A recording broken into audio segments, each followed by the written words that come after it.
When I first saw Nick Fuentes, it was like 2021, and it was on Just Pearly Things YouTube channel. He was just some guy that I felt like he was just saying whatever he wanted to say.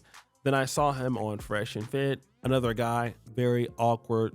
Again, just saying anything he felt like saying, and again, with some racist undertones. But again, this is kind of what happens. Guys on the far right, guys like her incels or whatever, I really didn't pay much attention to it because I felt with the administration like Joe Biden, this guy would never have any life. And I pretty much was right until Elon Musk bought X. Elon Musk did buy X, and also platforms like Rumble helped push the cause of basically these feelings that a lot of white people were having that were kind of being bogged down in social media or just being bogged down altogether. People saying things about blacks that were uncomfortable would just have no shot in early 2000s or 2010s. You would immediately be deplatformed, and that's exactly what happened, but not Nick Fuentes. And I will tell you this as plainly as possible. I don't want to live around black people. I just don't. It would be irresponsible if I had a wife and kids to live near black people. It just would be. And that's not to say that every black person is violent. It's not to say that every black person is the same way. But we watch the news. We read the papers. When you drive downtown in Chicago, you know who you got to look out for and worry about when you're thinking about whether you're going to get carjacked, when you're worried about catching a stray bullet, when you're worried about who's going to pull up on the side of the road and literally shove a rifle in your face and steal your iPhone or shoot you point blank, execution style in Lincoln Park. We know who's doing it. I don't want to live near them. This is Nick Fuentes talking about not living amongst blacks and not living amongst black people. This is something that many people would be afraid to say 5 to 10 years ago, but saying it now is what's getting all the praise. And we all see it with certain people like Return to the Land, that project, RTTL, those guys in Missouri and Arkansas. I mean, these guys are getting huge funding. The white hostility towards blacks is getting stronger and stronger. But again, it just keeps coming out, right? But then we started to see something else. I swear Nick Fuentes want to be Charlie, but he can't get his stuff together. He don't want to do right, I don't think. He has these crazy radical claims. He is racist. He may not want to say he is, but he's racist. The things that you're saying is actually racist. You can't couple it by saying black people do this. I'm afraid of black. When I see a black person, but then what about the black people you see that don't have saggy pants? Do you still believe that about them? He go on to talk about how he want to marry somebody that look like him. That like he could see a black woman and like her, but he can't be with her because she's not white. This is even black conservatives calling Nick Fuentes racist. That's interesting. Now, the same black conservatives that will call blacks dysfunctional, pick yourself up by your bootstraps, the same guys who monetized, all kind of police killings of blacks, each one picking the white officer's side. Now, when these particular whites come after them, now they're calling these guys racist. I mean, that must be how bad Nick Fuentes is. Whenever Brandon Tatum, who has a white wife, feels like he needs to call somebody in the white Republican space racist, it must be bad. But here is where Nick Fuentes makes it happen. We were pushed here. The Jews pushed us to this point. I will echo what Charlie said. You have left us with no choice. That's what happened to me. That's what happened to Tucker. That is what happened to Candace. For what? For opposing genocide? For saying America first? For wanting to close the damn borders? They are hateful. They are intolerant. They are the unreasonable ones. They are obsessed and preoccupied with Israel. And as Charlie Kirk said, you have forced our hand. As Charlie said, our patience has its limits. Now, Nick, this rant here is probably one of the nicest things that I can play about what Nick Fuentes is saying about Israel. And this is important because Nick Fuentes has been banned across all platforms for some time. He did come back to X, but think about what happened on TikTok. Nick Fuentes, you cannot put his name on TikTok. Look at this particular screen grab, right? I tried to put his name on TikTok and it says this: no results found. This phrase may be associated with hateful behavior. TikTok is committed to keeping our community safe and working to prevent the spread of hate. For more information, we invite you to review our community guidelines. But wait, there's more. Nick Fuentes, despite being bogged down and blocked from, YouTube and, all the platforms, has somehow become a larger than life figure. He recently was on the cover of New York Times. That's one thing. The name of the article was called Nick Fuentes, a white nationalist problem for the right. Not only does Nick Fuentes say whatever the hell he feels like saying, he does so by even attacking MAGA, President Trump. And it's something that you just don't do. Donald Trump, by far, has the largest fan base on planet Earth on the right. But Nick Fuentes can grow his fan base while even insulting or criticizing Donald Trump, which is almost a no-no on the right. But wait, there's more. Nick Fuentes is now on Spotify. He is going to be able to put his podcast on Spotify and monetize it after being banned on the platform. Okay?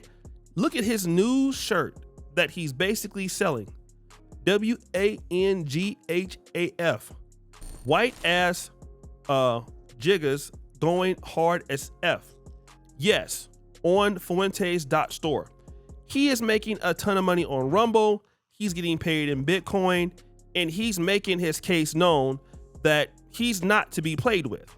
Now, I disagree with everything about Nick Fuentes, but it has showed me something. If you're willing to build a community around what you think is okay in truth, and people will support you, people have to acknowledge it. And I'll use, for example, a few people that I see here on YouTube. Let's look at Boyce Watkins. Boyce Watkins has the All-Black National Convention. I do not like Boyce Watkins, but I would be a liar to say that the All-Black National Convention that happens every year isn't a force. It does happen. People come to it. It's a lively event. Shout out to my brother D. Durrell. He's been to a Boyce Watkins event in Houston. He always praises how professional it is. So yes, if you build it, they will come. Corey Holcomb, a comedian, built his show from the grassroots, still tours all over the country, can get any kind of amount of money if he really cares about it and really wants to, and he can do his thing. Tariq Nasheed raised over $2 million, for the Hidden History Museum. Can strike at any time, can get any kind of money online if he wants. Dr. Umar Johnson, despite the fact that he's dusty and down bad, whenever he wants to strike it hot, and if he wanted to really have a podcast and clean up his act, he can get any kind of money he wants. No doubt about it, right? The idea is that if people believe in what you're saying, everybody has to acknowledge it. And what's going on right now, even though I disagree, everything about Nick Fuentes, he's too big to be ignored. Period. It's called being resilient, it's called being consistent, and it's called just not caring. And people obviously start to gravitate, and now the rules are bending towards him. This is something that I've seen Candace Owens do. Candace Owens, it was not a good thing to, let's say, go against Daily Wire and the Jews. And if you want to be honest, we could all say that in this case, Nick Fuentes said some of this stuff first, if not everything first. And Candace Owens kind of followed suit after Nick Fuentes got penalized for saying this stuff. Now he's being rewarded for saying this stuff, meaning that not even Israel can stop this. Not even the Jews can stop this. And this is just how it works. You get enough people on your side, enough people on your team that believe in what you want to do, ultimately you can't be stopped. We've seen it in the black community with Black Wall Street. We've seen it in the black community with underground hip hop. I mean, we've seen the same hip hop ideas come out in London when they were down bad. And, like I said, people didn't like their style. Guess what? People got to understand that London is a hot spot for hip hop, whether you like it or not. They forced people into their territory. People now want to go to London because they got a market. The same thing we see in Nigeria. You might not like Afro beats. You might not like Nollywood. But if you want to come to Africa and you want that market share, everybody knows Burna Boy. Everybody knows DeVito. You know, like I said, it's the same thing with one of my favorite genres of music. Hold on, one of my favorite genres of music is Amapiano. I love South African house and Amapiano. It's just too big to ignore. And the one thing that black people can get out of all of this is, as long as we just keep working together and keep plucking at it, yeah, we also can be too big to ignore, and we can develop things for ourselves and force everybody on our terms. It's called leverage. All of these people are just reinvesting into what they're doing, are promoting what they're doing. They get support, their audience grows too big, where it's too big to fail, and people got to come see them on their terms. And then now they're bending leverage. Even YouTube right now. YouTube is people who were banned out of YouTube. Like, YouTube is so desperate for their views. People like X and Rumble, people are making so much money over there that YouTube is like changing their mind. Like, YouTube is like, listen, there is no way we can keep these banned creators off the platform. Literally, guys are getting more money on Kick. Guys are getting more money on Twitch. Guys are getting more money on Rumble. And YouTube is not the only answer anymore. You can go to X, you can go to Facebook. So what is YouTube doing now? YouTube is understanding they're losing some market share. So they're saying, listen, we're gonna unban Sneeko. We're gonna unban Nick Fuentes. People who broke the rules, because YouTube is not the only answer anymore to making money, because these guys have built these incredible fan bases and they want in. And they will do whatever it takes to get in. And this is exactly what is going on. These guys have leverage. And if the black community ever really starts to focus in on the leverage that we have a lot. And if we use that, it will be unstoppable. It would be so crazy. There would be nothing that people could do. Zero. There's nobody who could afford leverage like Black America, if we really understood it like other groups do it. We could make the whole world come to the community, not only just in financing economies, but just voting blocks. You know, our influence is so strong around the world, but we one thing that we lack is understanding how people have enforced leverage into conversations, and we lose out all the time, and we never stick with a lot of the stuff that we want because we never stick with things too long because we're just so easy to give up on it, and then we sell our ideas to other groups and other people benefit from our struggles. And these guys, they just kind of keep going and keep going and keep going. And then, you know what? Spotify don't want to lose ground to Rumble. YouTube don't want to lose ground to Rumble or to X. So when people start competing, guess what? Hey, you got to change your positions in order to house those people. Same thing that blacks can do, and everybody else is doing it but us.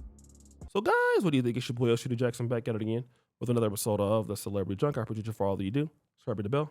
We're out.